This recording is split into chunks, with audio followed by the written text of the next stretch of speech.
낸 거예요. 쓸데없는 내정 가섭이다.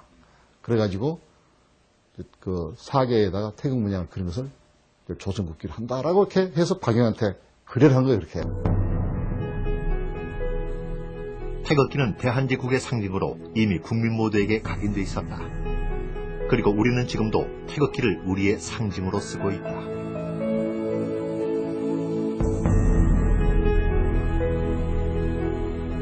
근대 국가 건설에 힘쓰며 서구 열강과 어깨를 나란히 하기 위해 노력했던 고종과 대한제국.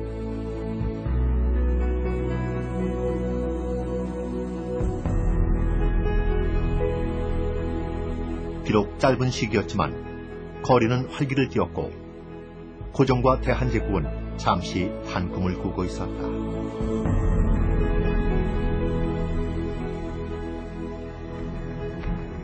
그러나 국제정세는 대한제국에게는 너무도 가혹하게 흘러가고 있었다. 러일 전쟁과 그 이후 강요된 을사늑약, 이로 인해 고종과 대한제국은 모든 힘을 잃게 되었다. 그런데 최근 을사늑약의 무효성을 확실하게 입증할 수 있는 문서가 발견되었다. 고종 황제의 주변 인물인 외부 대신은 결코 인준하지 않았다고 한다. 일본 헌병들이 들어온 상황에서 폭력이 개입되었고 일본 관리들이 외부에 보관 중인 국세를 꺼내 문서에 날인했다고 본인에게 이야기했다. 을사늑약은 처음부터 잘못됐다는 거죠. 고종 황제가 동의하지 않았다는 말이 2번씩 나오고요. 물론 이제 중간에 굉장히 불쌍한 군주다. 고종은 저렇게 폭력에 시달리고 있는 굉장히 불쌍한 군주다라는, 가련한 군주라는 표현도 몇 번 나오고요. 그러면서도 끝까지 이제 거절하고 있는 고종의 모습을 갖다 생생하게 이렇게 문서로서 표시해주고 있고, 우리가 이제 을사늑약의 원천 무효를 주장할 수 있는 가장 좋은 근거가 될 수 있는 자료라고 생각됩니다. 이후 대한제국은 종말을 맞게 된다.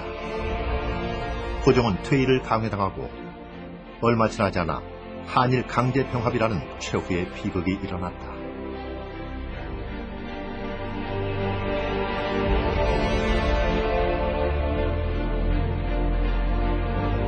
나라를 잃은 군주로 이태왕이라는 격화된 명칭으로 불리며 말년을 보내던 고종.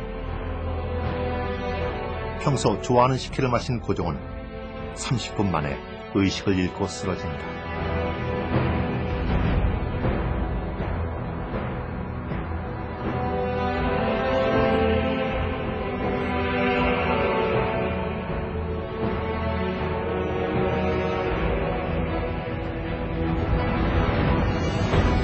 결국 고종은 다시 일어나지 못하고 붕어하게 되었다. 고종은 어떤 연유로 죽음을 맞이하게 되었을까? 총독 하세가와에게 그 고종 황제에게 그 제위 중에 했던 일이 보호조약이지 않습니까? 그걸 추인하라는 거죠. 지금 시점에서 나는 지금 정책을 찬성한다.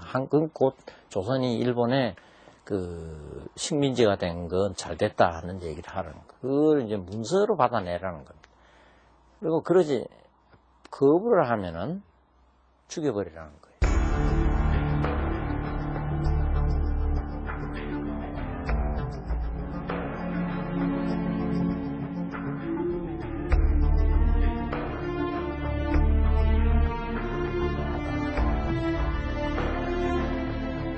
총독부에서는 하세가와는 어떻게 했냐.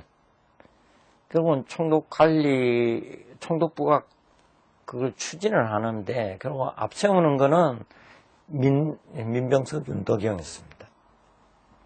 시킨 거죠. 근데 실제로 뭐 사회 대표 40명인가가 소위 이태왕을 찾아간 거예요. 고종 황제 찾아가서 그런 얘기를 내니까 고종 황제가 대로해서 내쫓았다는 거예요. 그때 이틀 뒤에 돌아가셨다는 거예요.